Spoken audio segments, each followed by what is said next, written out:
అందరికీ నమస్కారం. ఓం శ్రీ మాత్రే నమః. అరుణాచల శివ. అమ్మవారి కుంకుమ పూజ ఎవరు, ఎలా చేయాలి అనే విషయాలు ఈ వీడియో ద్వారా తెలుసుకుందాము. అమ్మవారి కుంకుమ పూజ ఎవరైనా చేయవచ్చు. పిల్లలు చేస్తే అమితంగా ఆనందపడుతుంది ఆ అమ్మవారు. మగవారు చేస్తే వీడు నా బిడ్డ అని ఆశీర్వదిస్తుంది.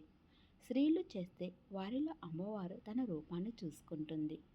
అవును, ఆడవారు కుంకుమ పూజ చేస్తూ లలిత సహస్రనామ పారాయణం చేస్తున్న సమయంలో అమ్మవారు వారిలో తన రూపాన్ని చూసుకుంటుంది. ఏమిటి నిదర్శనం అంటారా?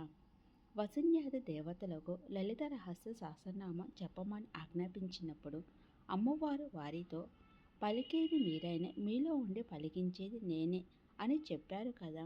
అలాంటి లలిత పారాయణం చేస్తూ కుంకుమ పూజ చేస్తున్న స్త్రీ రూపంలో అమ్మవారు ఆనందంతో వారిలో తన రూపాన్ని చూసుకుంటుంది. అంతకన్నా ఏమి వరం కావాలి?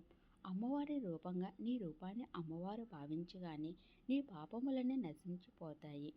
నీ దేహం మనసు పవిత్రం అవుతుంది. మళ్ళీ ఏదైనా పాపకర్మలు చేసి మురికిని అంటించుకుంటున్నారు కానీ సదాసత్ ప్రవర్తనతో ఉంటే దేవి ఉపాసన చేసే ప్రతి స్త్రీ అమ్మవారి స్వరూపాలే.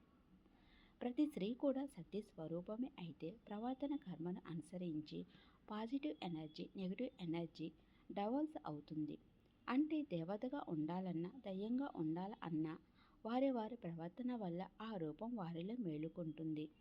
ఎంత ఖర్చు పెట్టి ఎన్ని పూజలు చేయించినా నలుగురు ఆడవారి చేత కుంకుమ పూజ చేయించనిదే అక్కడ జరిగిన అమ్మవారి పూజగా ఫలితం ఉండదు.